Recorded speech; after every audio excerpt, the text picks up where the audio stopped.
Maintenant que vous avez connaissance de l'ensemble des règles qui déterminent la façon dont copier les traders, vous devriez pouvoir accroître vos chances d'être rentable avec le trading social sur eToro. On va donc passer à la dernière étape qui est la gestion de votre portefeuille de copie. Donc j'insiste sur le fait que vous pratiquez le trading social. Vous êtes donc bel et bien un investisseur, un gestionnaire de portefeuille et vous n'êtes donc pas un trader. C'est pourquoi il est préférable de ne pas interférer avec les décisions d'investissement des traders que vous copiez. Votre rôle en tant que gestionnaire de votre portefeuille, c'est d'optimiser les paramètres de copie. Ça signifie que de temps en temps, vous allez être amené à éliminer ou à ajouter un ou plusieurs traders à votre portefeuille. Dans le cas où vous éliminez un trader, vous n'aurez qu'à le remplacer en cherchant un nouveau trader ou plusieurs autres traders par exemple.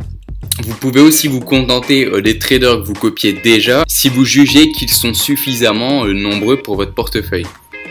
En fait, l'élimination de traders va être un processus assez facile à mener. Vous devez simplement surveiller les traders que vous copiez de façon régulière, par exemple sur une base hebdomadaire. Et si vous vous rendez compte que l'activité récente d'un trader copié en particulier ne correspond plus à ces paramètres historiques qui vous ont incité à l'inclure dans votre portefeuille de copie, alors virez-le. Ça signifie quoi?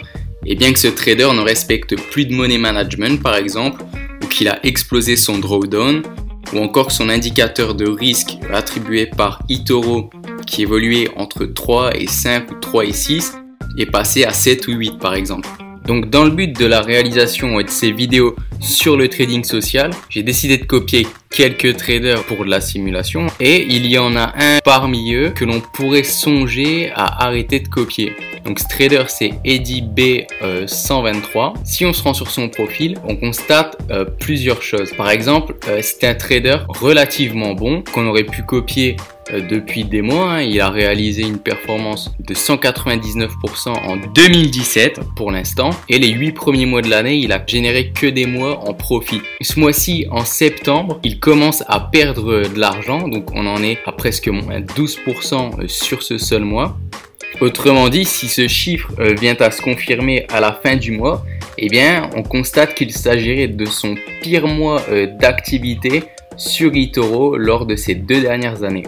On peut aussi surveiller ses statistiques de risque. On constate qu'au mois de mai, il avait un risque de 4 sur une échelle de 1 à 10 attribué par eToro. En juin et en juillet, ce risque a augmenté jusqu'à 5. Au mois d'août ainsi qu'au mois de septembre, le risque était de 6. Donc si cette statistique de risque vient à augmenter par exemple à 7 ou 8, ça serait un signal d'alarme et on pourrait éventuellement arrêter de copier ce trader. On va également surveiller le drawdown de ce trader.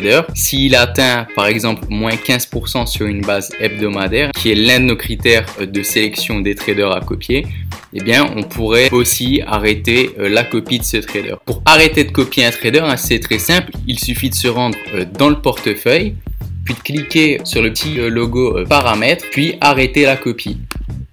Ensuite, vous cliquez sur arrêter l'activité de copie et les opérations du trader ne sont plus copiées et les capitaux que vous avez alloués à ce trader sont à nouveau disponibles, ou ce qu'il en reste si la copie s'est avérée perdante, ou à l'inverse, en cas de gain, c'est votre capital investi et les profits générés qui seront crédités sur votre compte de trading.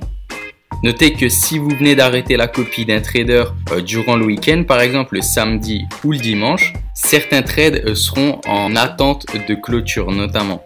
Ces trades dont il est question seront simplement clôturés à la réouverture du marché. Et bien ça en est terminé pour cette 9e vidéo. Je vous invite à visionner la 10e et dernière vidéo de cette série, qui est une sorte de vidéo bonus et dans laquelle je vais vous expliquer quelles sont les façons de diversifier vos investissements en dehors du trading social.